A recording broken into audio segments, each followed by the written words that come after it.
Hello guys, கொத்தமல்லி இலை ஃப்ளேவரில் சூப்பரான ஒரு தக்காளி ரசம் பார்க்கலாம்.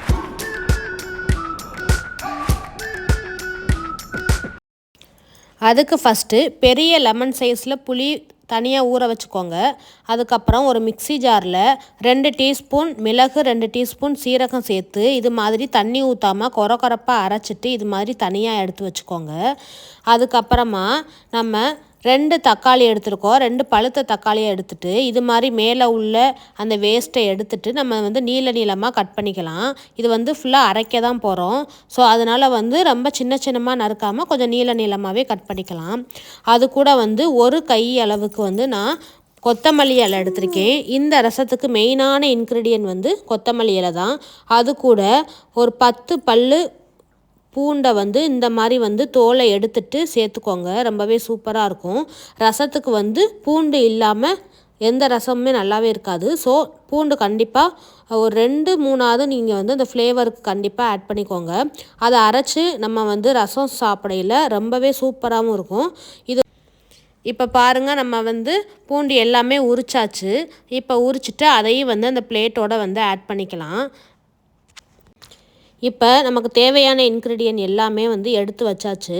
இப்போ நம்ம ஆல்ரெடி அரைச்ச அந்த மிக்ஸி ஜார்லையே நம்ம இந்த தக்காளி, அதுக்கப்புறம் கொத்தமல்லி இலை, அதுக்கப்புறம் பூண்டு, இது 3ஐயும் வச்சு தனியாக அரைக்க போகிறோம். இப்போ பாருங்கள், 1 பை 1ஆக சேர்த்துக்கலாம். ஃபஸ்ட்டு கொத்தமல்லி இலையை ஆட் பண்ணியாச்சு.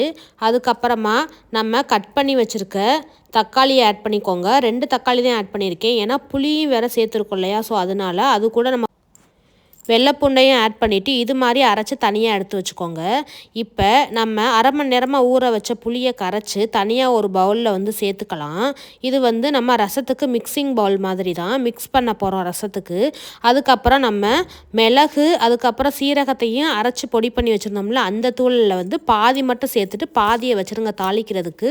அது கூட இப்போ நம்ம அரைச்சி வச்ச கொத்தமல்லி, அது கூட வெள்ளைப்பூண்டு, தக்காளி, இது 3ஐயும் சேர்த்து அரைச்சோம் இல்லையா? அதோடு சேர்த்து அரைச்சிக்கோங்க. அரைச்சிட்டு அதில் கொஞ்சம் தண்ணி சேர்த்துக்கோங்க.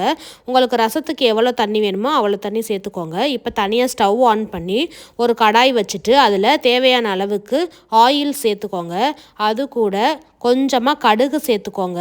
கடுகு நல்லா பொரிஞ்சு வந்ததுக்கப்புறமா சீரகம் சேர்த்துக்கோங்க. மெயினான இன்க்ரீடியன்ட் இந்த சீரகம் தான். அதுக்கப்புறம் நம்ம தாளிப்புக்கு மெயினாக எல்லாருமே போடுற வரமிளகா சேர்த்துக்கோங்க. 2 வரமிளகா, 1 கொத்து கருவேப்பிலை, அது கூட பெருங்காயத்தூள் 2 பிஞ்ச் அளவுக்கு பெருங்காயத்தூள் சேர்த்துட்டு நம்ம ஆல்ரெடி அந்த மிளகு சீரகம் அரைச்சி வச்சுருந்த பொடி வச்சுருந்தோம் இல்லையா பாதி, அதை நம்ம தாளிக்கையில் ஆட் பண்ணோம்னா ரொம்பவே சூப்பராக இருக்கும். அது கூட நம்ம ஆல்ரெடி ரசத்துக்கு மிக்ஸ் பண்ணி வச்சுருந்த மிக்சிங் பவுலில் உள்ள அந்த மசாலா, புளி, இது எல்லாத்தையுமே நம்ம அதில் ஆட் பண்ணிக்கலாம். அது கூட கொஞ்சமாக மஞ்சத்தூள் சேர்த்து, உப்பு சேர்த்து, உங்களுக்கு இன்னும் கொஞ்சம் தண்ணி வேணும் அப்படின்னா நீங்கள் தண்ணி ஆட் பண்ணிக்கோங்க. இல்லை கொஞ்சம் கெட்டியாக தான் வேணும்னா நீங்கள் அப்படியே வச்சுக்கலாம். இப்போ பாருங்கள், சூப்பரான ரசம் நமக்கு கொத்தமல்லி ஃப்ளேவரில் கிடச்சிருச்சு.